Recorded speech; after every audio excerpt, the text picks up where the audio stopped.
Back-to-back fires in downtown Kennewick quickly turns into the discovery of something much more.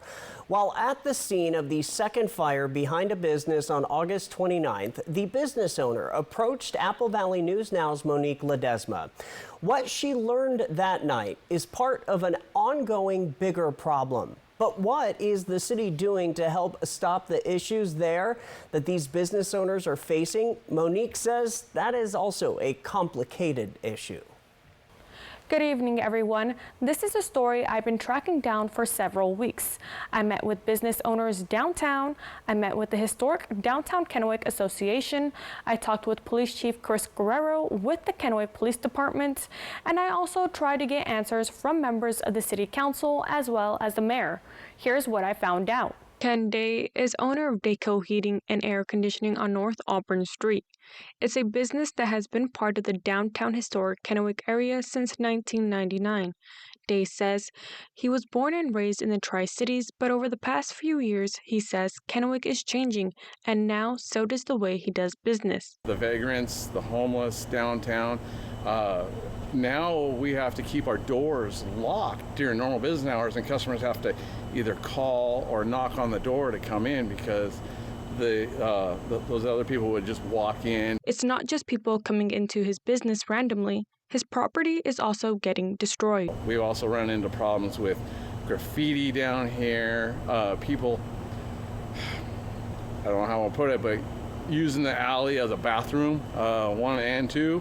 And the city won't do nothing about it. We'd call them and they're like, oh, the alley, it's yours, you gotta clean them up. On August 29th, Day once again returned to his store after hours upon hearing his dumpster had been set on fire. The third time he's had to deal with this. In reality, it really bothers me. I've actually looked to relocate in several times. I've looked at properties in other areas to, just so my staff can be safe. So it upsets me, it frustrates me. But there have been fires started in dumpsters over the course of the last couple of months, this just being the most recent. Stephanie Button is the executive director of Historic Downtown Kennewick. She sees the frustration building with every business owner on the issues the downtown area is facing. She says it's a vibrant place for people, but it's disheartening when you have people trying to knock down what they have tried so hard to build. It's frustrating. We put so much of our heart into this. We're a great place to be and visit. So it's really discouraging when you have accidents or perhaps bad actors causing mischief. They thought using surveillance cameras would help deter crime. But the only thing that happened was they got torn down and thrown away. Kennewick Police Chief Chris Guerrero says his department knows about the problems business owners are facing, but doesn't seem confident something can be done at this time. I think the biggest thing that can happen is people to understand there is no one solution right now. That is why, as a nation, we are struggling with this problem. It's a societal issue, right? It's a quality of life issue, not only for those who are unhoused, but our citizens as well. Chief Guerrero says his department works with local resources to help people struggling with homelessness. We utilize people from Three Rivers Therapy. We utilize Benton Franklin Housing, Health and Housing, all mental health services. They go out with us to contact folks to provide those services. But Day says him and other business owners continue to suffer losses. He wants to know why there isn't a working solution in place. You just don't see the presence of the law enforcement like we used to. They're not driving down the alleys, they're not coming down here.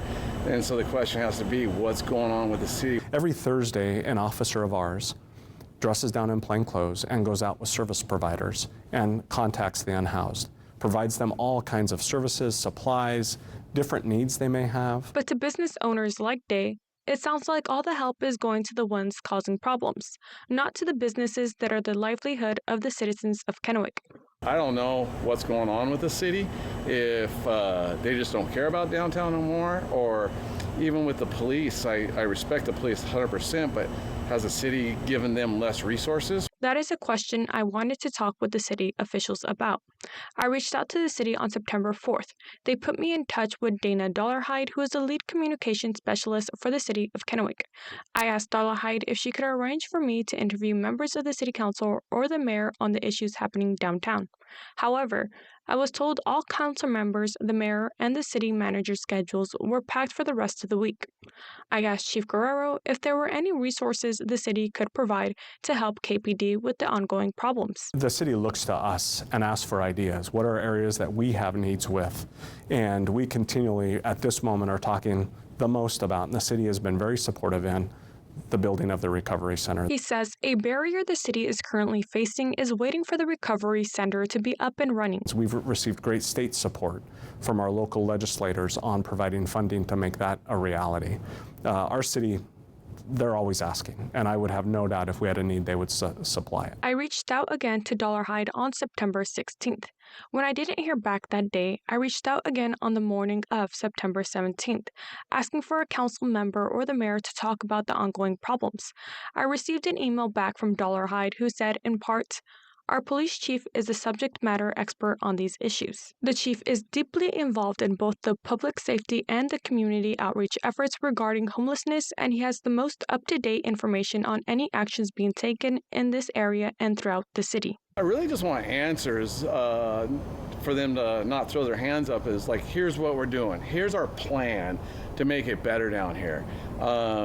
Because they talk about the Historic Downtown Association wanting to grow it, but we really don't see anything going on. I had tried for 3 weeks to talk to an elected official on the problems the business owners are facing downtown, and I wanted to make sure they all knew I had been wanting to talk with them. At the Kennewick City Council meeting on September 17th, I got up to speak during public comment, so I could let the council know I had been trying to talk to them. I'm asking members of the City Council to meet with me after the council meeting tonight so I can ask what the elected officials are doing to help these business owners. Do you know what's going on in your backyard? Thank you for your time. I will be waiting after the council meeting to see if anyone of you are interested in talking with me more about this subject. During council's final comments at the end of the meeting, it appeared Mayor Gretel Crawford was finally willing to comment on the questions I had. Downtown area not being addressed for crime and business owners not being addressed, and I will tell you, I was on the HDKB board for several years, and I know Councilmember McShane is now, and there may be one or two business owners down there that might have that feeling in that way, but downtown Kennewick does have a priority, but all areas have a priority.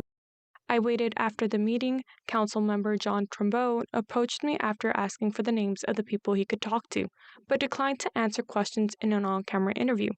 Councilmember Lauren Anderson told me he would talk with me and asked me to set up an appointment. I contacted him last Wednesday, but I haven't yet received a response.